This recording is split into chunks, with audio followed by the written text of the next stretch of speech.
A stranger's gentle touch. Victoria Sterling stood frozen beside the four-poster bed, her hands trembling. She clutched the edges of her ivory silk nightgown. The bedroom felt enormous and suffocating all at once, decorated with rich burgundy curtains and polished mahogany furniture that reflected the flickering candlelight. She had been married for exactly 4 hours to a man she had met only twice before today. Jonathan Ashford was handsome and wealthy, everything her father had wanted in a son-in-law, but Victoria knew nothing about who he truly was beneath the polite smiles and proper manners. The door opened with a soft creak, and Jonathan entered. He wore a simple white shirt with the collar loosened, his dark blonde hair slightly tousled from removing his formal jacket. His blue eyes found hers across the room, and Victoria's breath caught in her throat. This was the moment she had been dreading for weeks. She had heard whispered stories from married women about pain and duty, about enduring what must be endured. The promise of safety. Jonathan stopped several feet away, making no move to approach her. His expression was difficult to read, thoughtful perhaps, or uncertain. The silence stretched between them like a fragile thread. "You look terrified," Jonathan said finally, his voice quiet and steady. "Are you afraid of me, Victoria?" Victoria wanted to deny it, to be brave, but her voice betrayed her with a whisper. "I do not know you well enough to know what I should feel." Jonathan nodded slowly, as if this made perfect sense to him. "That is honest. I appreciate honesty." He moved to a chair near the window and sat down, deliberately putting distance between them. "I want to make something clear before anything else happens tonight. You are my wife, yes, but that does not give me ownership over your body or your choices. I will never force you to do anything you do not want to do." Victoria stared at him, confusion replacing some of her fear. "But we are married now. You have rights. I have no rights that supersede your own comfort and consent," Jonathan said firmly. "I would rather spend tonight talking and getting to know you than make you endure something you dread."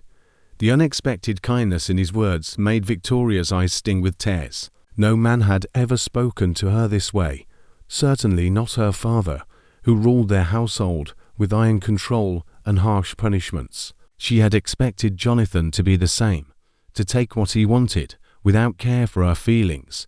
Walls beginning to crack. "What do you want to talk about?" Victoria asked hesitantly, still standing beside the bed. "Everything," Jonathan smiled. "Your favorite season. What books you love. What makes you laugh. What frightens you besides me. I want to know the woman I married, not just the name and face." Victoria slowly moved to sit on the edge of the bed, her posture still rigid with tension. "I enjoy reading, though I am rarely allowed much time for it. My father believes too much reading gives women inappropriate ideas. What kind of books do you prefer?" Jonathan leaned forward with genuine interest. "Poetry mostly. Lord Byron and Keats. Stories about places far from here." Victoria's voice grew slightly stronger as she spoke about something she loved. "Adventures and romance and people who are free to make their own choices."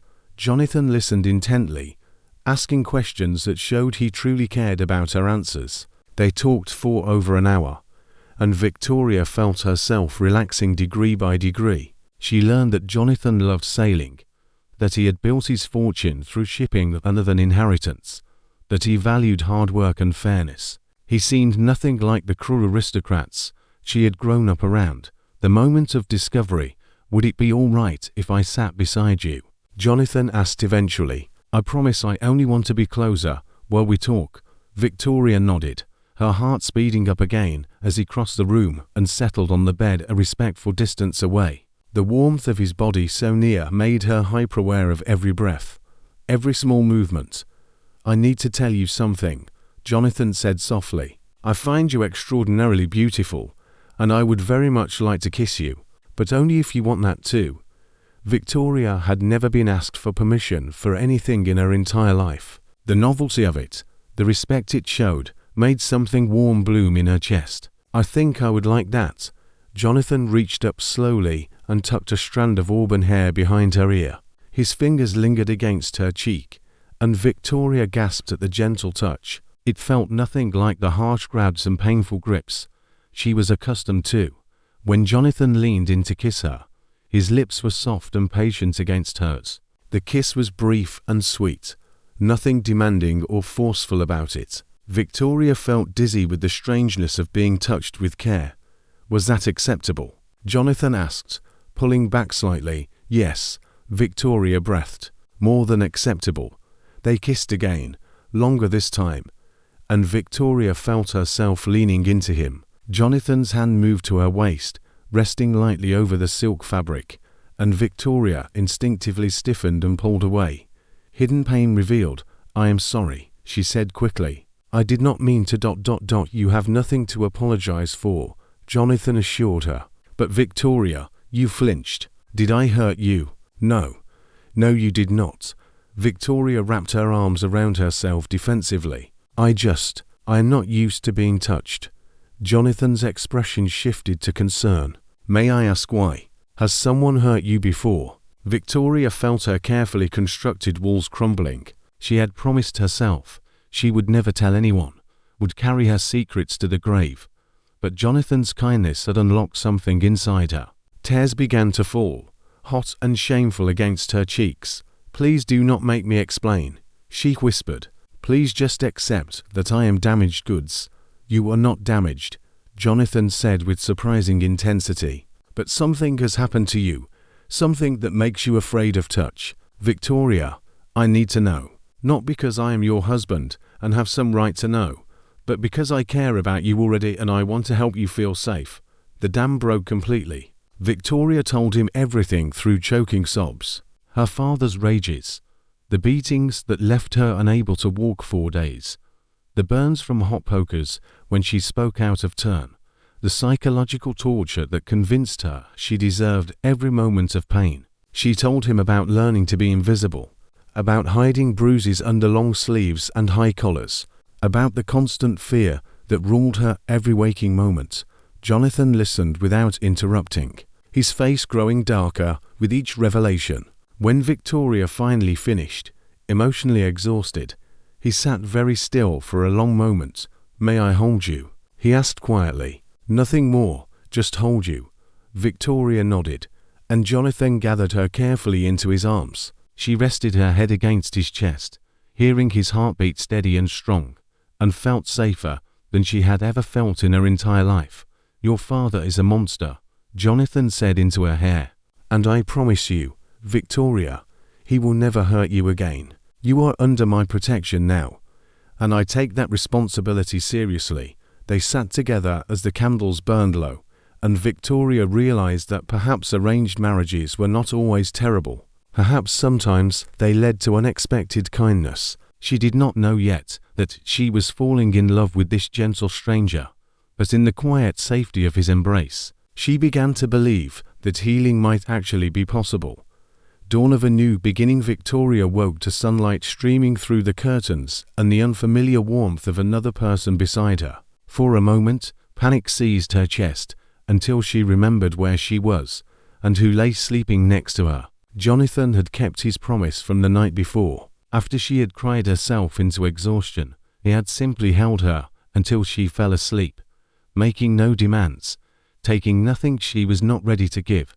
She studied his face in the morning light. In sleep, he looked younger, more vulnerable. His dark blonde hair fell across his forehead, and she had the strange urge to brush it back. As if sensing her gaze, Jonathan's eyes opened, and a slow smile spread across his face. "Good morning," he said softly. "How are you feeling?"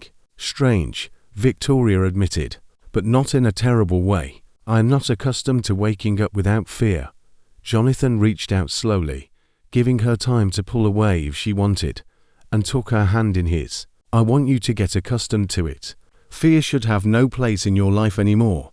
Small steps forward. The next several days passed in a gentle rhythm. Jonathan cancelled all social obligations, telling curious friends and family that he and his new bride wanted privacy. In truth, he was giving Victoria space to heal, to learn that not all men were like her father.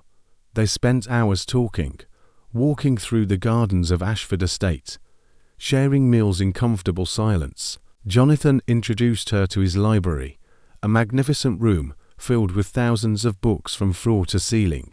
Victoria's eyes had widened with wonder at the sight. "You may read anything you wish," Jonathan told her. "In fact, I insist upon it. A mind like yours should never be stifled." Victoria selected a volume of romantic poetry and curled up in a leather chair by the window. Jonathan worked at his desk, occasionally looking up to watch her read, a small smile playing at his lips whenever he caught her utterly absorbed in the words. One afternoon, as they walked through the rose garden, Jonathan took Victoria's hand. She no longer flinched at his touch, though her heart still raced with newness of it all. He brought her hand to his lips and kissed her knuckles gently. "May I kiss you properly?" he asked. "I have been thinking about it all day." Victoria felt warmth flood her cheeks. Yes, this kiss was different from their first, deeper, more assured, though still respectful. Victoria's hands found their way to Jonathan's shoulders, and she pressed closer, surprising herself with her own boldness. When they pulled apart, both were breathing harder. "I want to be close to you," Victoria whispered, "but I am still afraid." "We have all the time in the world," Jonathan assured her. "There is no rush. We will take things at whatever pace feels right to you." Layers of truth that evening. As they sat together in Jonathan's study, Victoria found herself sharing more details about her childhood. She told him about her mother, a gentle woman who had died when Victoria was 12, leaving her alone with her father's cruelty. "She tried to protect me," Victoria said quietly, "but she was powerless against him. When she died, there was no one left to shield me from his anger." Jonathan set down the book he had been reading and pulled Victoria onto his lap, wrapping his arms around her. She stiffened briefly before forcing herself to relax into his embrace. "Tell me about the scars," Jonathan said gently. "The ones I saw you hiding beneath your nightgown." Victoria's hands instinctively moved to cover her arms. "They are ugly reminders of my failures." "They are not failures," Jonathan said firmly. "They are evidence of survival." "May I see them?" With trembling fingers, Victoria rolled up the sleeves of her dress. Thin white lines crisscrossed her forearms, some old and faded, others still pink with newness. Jonathan's jaw clenched as he looked at them, but his touch remained gentle as he traced the scars with his fingertips. "These tell me you are stronger than you know," he murmured. "Each one is proof that you survived another day, that you refused to be broken completely." Tears slipped down Victoria's cheeks. "I thought you would find them repulsive." "I find them heartbreaking," Jonathan corrected. "But they do not change how I see you. If anything, they make me admire you more." He kissed each scar, one by one, until Victoria was crying openly. No one had ever treated her wounds with such reverence, such care. In that moment, something shifted inside her. The walls she had built around her heart began to crumble in earnest. The fathers Arivala week into their marriage, a messenger arrived with news that Lord Stirling demanded to visit his daughter. Victoria's face went pale at the announcement. "You do not have to see him," Jonathan said immediately. "I can send him away." "No," Victoria said, straightening her spine. "I need to face him. I need him to see that I am not his property anymore." Jonathan studied her carefully. "Then I will be right beside you. He will not lay a hand on you. I give you my word."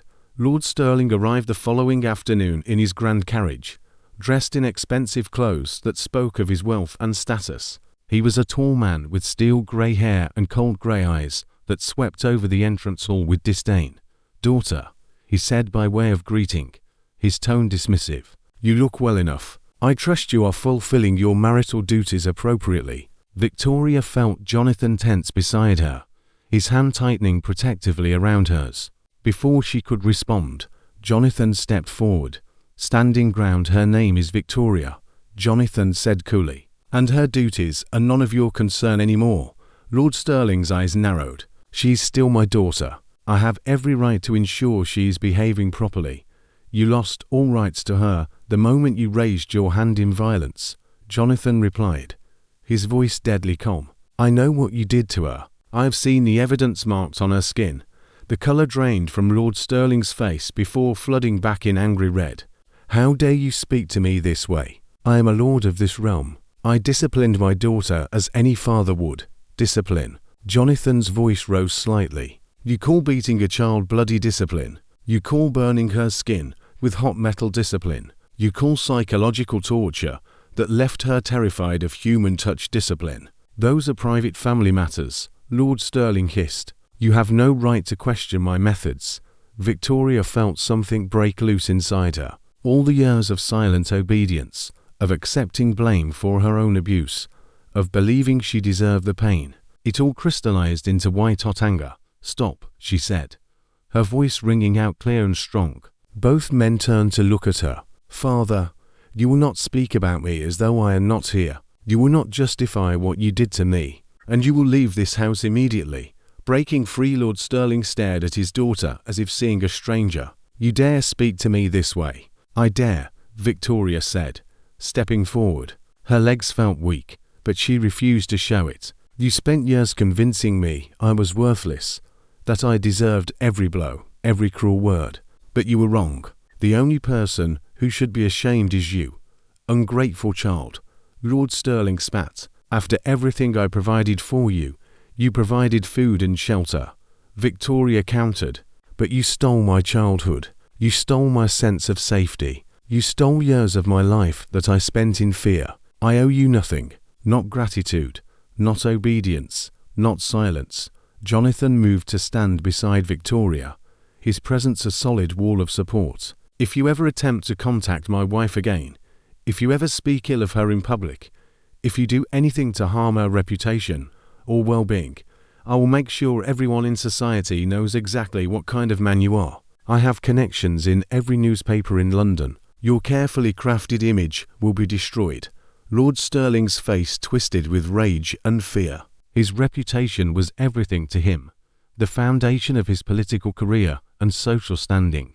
You would not dare try me, Jonathan said quietly. Touch her again, threaten her again, and I will burn your world to the ground. For a long moment, Lord Sterling stood frozen, clearly weighing his options. Finally, he turned on his heel without another word and strode out of the house. They heard his carriage pull away, the sound of hoofbeats fading into the distance. Victoria's legs gave out. Jonathan caught her immediately, lowering them both to the floor, holding her as she shook with reaction. You were magnificent, he murmured into her hair. So strong and brave. I was terrified, Victoria admitted, but also free. For the first time in my life, I feel free. New intimacy that night. Victoria came to Jonathan's room instead of waiting for him to come to hers. She wore a simple cotton nightgown, her hair loose around her shoulders. Jonathan looked up from the book he was reading, surprise and pleasure crossing his face. Victoria, I want to be with you, she said simply. Truly be with you. I am ready. Jonathan set his book aside and stood, crossing to her slowly. Are you certain? There is no pressure. I am certain, Victoria said. You have been so patient with me. You have shown me what kindness looks like, what respect feels like. I want to share this with you. Jonathan cupped her face in his hands and kissed her deeply. Victoria responded with growing confidence, her hands sliding up his chest to his shoulders. When Jonathan lifted her and carried her to the bed, she did not feel afraid. She felt cherished. He undressed her slowly, reverently, kissing each new bit of exposed skin. When he saw the full extent of her scars in the lamplight, tears gathered in his eyes, but his touch remained gentle. You were beautiful, he whispered. Every part of you.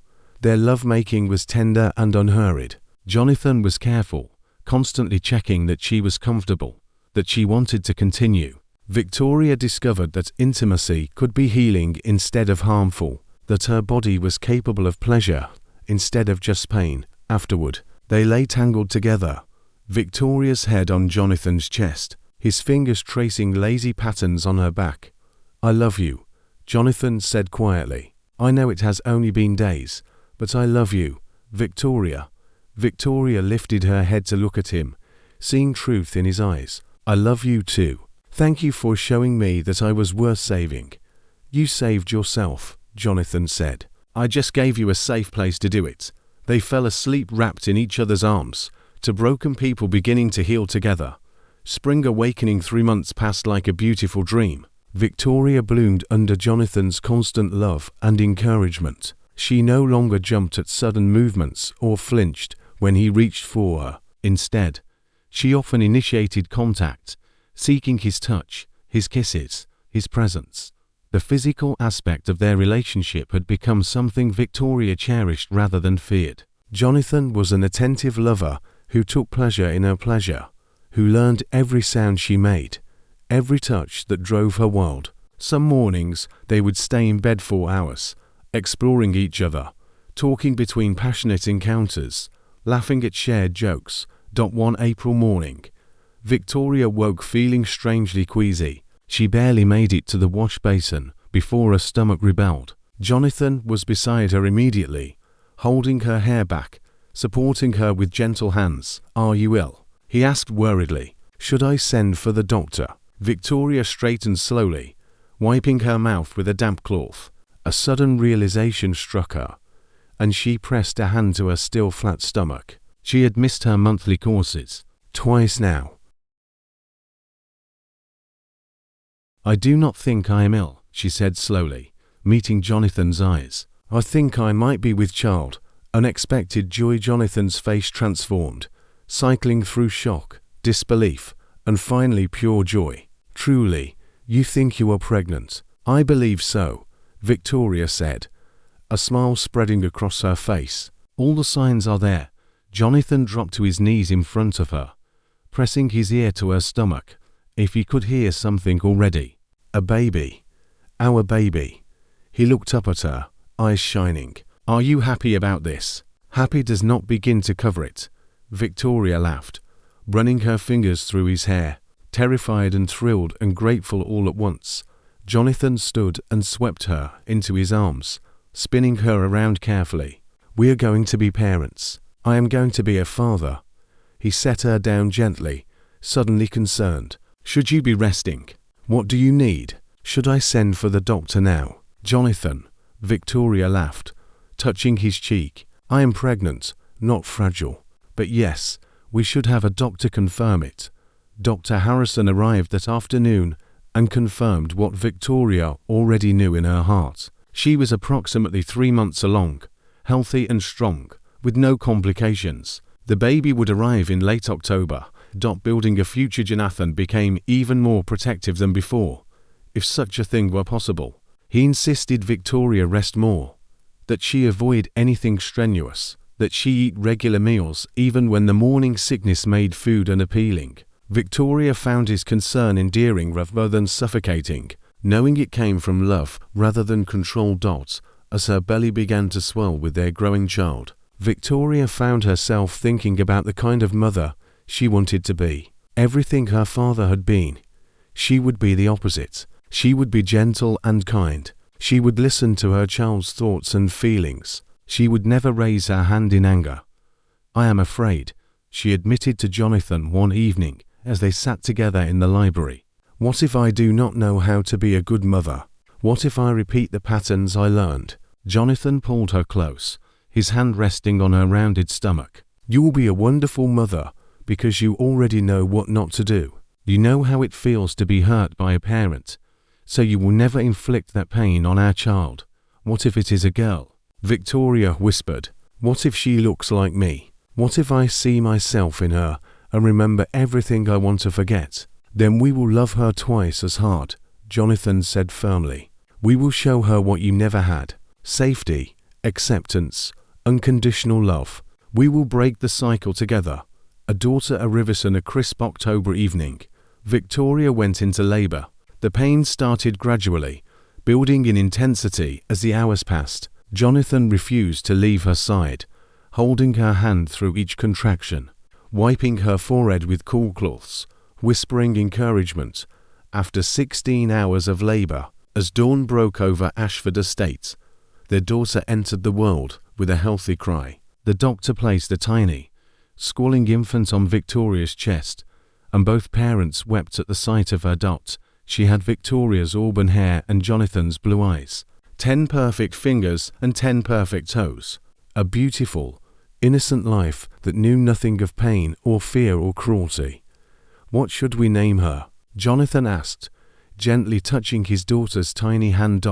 Victoria looked down at the baby, then up at her husband, the man who had saved her from darkness and shown her what love truly meant. "Catherine," she said. "It means pure. She's our fresh start, our pure beginning." "Catherine Ashford," Jonathan repeated, smiling. "It is perfect. She is perfect."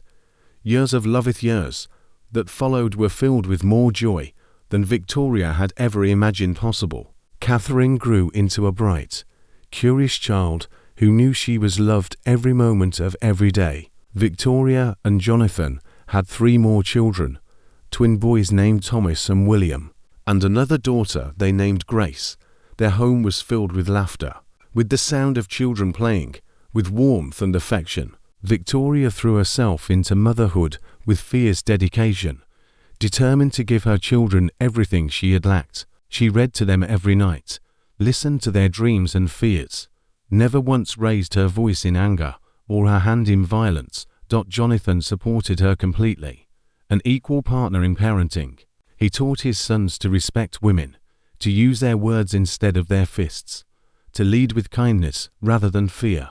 He showed his daughters that they were worthy of respect and gentle treatment, that their voices mattered, that they could be anything they dreamed. Victoria also found purpose beyond motherhood. She established a charity for women and children escaping abusive situations, using her own money and Jonathan's connections to create safe houses throughout London. She spoke publicly about her experiences, shocking society, but also giving voice to countless others who suffered in silence. Some members of the aristocracy shunned her for her outspokenness, but many more praised her courage. Victoria discovered she did not care what society thought anymore. She had found her purpose, her voice, her power. Anniversary reflections and their 10th wedding anniversary. Victoria and Jonathan stood on the balcony of their bedroom, watching the sunset paint the sky in shades of pink and gold. Their children were asleep in their rooms, the house quiet and peaceful. "Do you remember our wedding night?" Victoria asked, leaning back against Jonathan's chest. "Every moment," Jonathan said, wrapping his arms around her waist. "You stood by the bed looking terrified, and I did not know how to help you. You helped by being patient," Victoria said, "by giving me choice when I had never had it before, by seeing my scars and calling them beautiful instead of shameful." Jonathan turned her to face him, his hands cupping her face. "You have given me the greatest gifts of my life. Your love, our children, the privilege of watching you become the strong, compassionate woman you were always meant to be. I could not have done it without you," Victoria said. "You showed me that love heals instead of hurts, that I was worthy of gentleness, that my past did not have to define my future." They kissed, a kiss that held 10 years of love, passion, trust, and partnership. When they pulled apart, both were smiling. "Make love to me," Victoria whispered, "like you did on our first real night together." Jonathan led her inside, closing the balcony doors behind them. They undressed each other slowly, savoring each revealed inch of familiar skin. The scars were still there on Victoria's body, faded but permanent, but Jonathan still kissed each one with reverence. Their lovemaking was both tender and passionate, a decade of practice making them perfectly attuned to each other's needs and desires. Victoria knew exactly how to touch Jonathan to make him groan, and he knew precisely how to move to make her cry out his name. Afterward, they lay tangled together, sweaty and satisfied, and deeply content. The legacy of Lovelord Sterling had died 5 years earlier, his reputation intact, thanks to Victoria's silence about his crimes. She had not attended his funeral, had felt nothing when she received the news. That part of her life was over, buried and gone. Catherine, now 9 years old, sometimes asked her mother about her grandfather. Victoria always answered honestly but gently, explaining that some people carried pain inside that made them hurt others, that breaking free from such people was an act of strength, not cruelty. "Will you ever hurt me like that?" Catherine once asked. Victoria had pulled her daughter close, breathing in the sweet scent of her hair. "Never," she promised. "I will never hurt you." I will protect you and love you and support you always. That is my promise." As Victoria watched her children grow, as she continued her charity work, as she spent every night wrapped in Jonathan's loving arms, she often reflected on how different her life had become. She had gone from a terrified, scarred girl who believed she was worthless to a confident woman who knew her own value. The journey had not been easy. There were still nights when nightmares plagued her, when she woke gasping from dreams of her father's rage.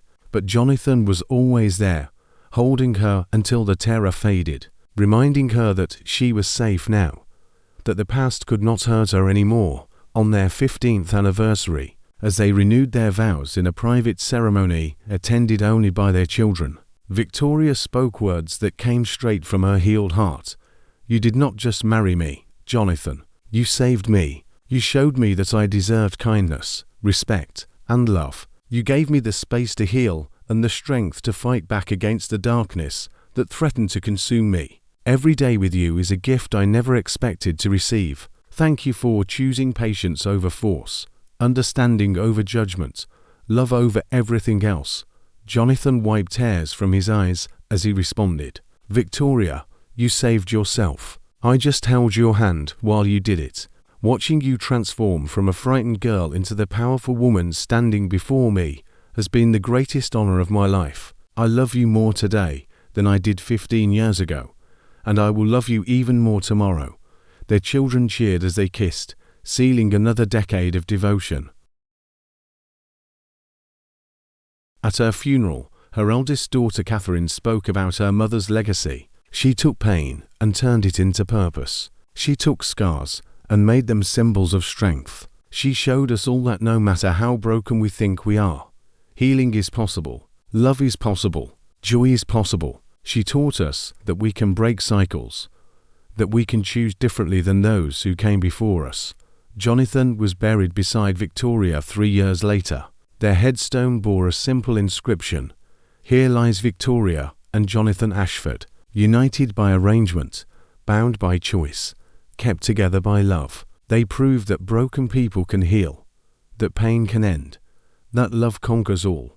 And so the story that began with fear on a wedding night ended with a legacy of love that would ripple through generations. Victoria and Jonathan's descendants would carry forward the lessons they learned, that kindness matters, that consent is crucial, that love should heal rather than hurt. The scars remained, both physical and emotional, but they no longer defined Victoria's story. Instead, they became testament to survival, proof of strength, evidence that with the right person and the right love, anyone can rise from darkness into light. And somewhere, in whatever comes after this life, Victoria danced in Jonathan's arms once more, young and whole and finally, completely free.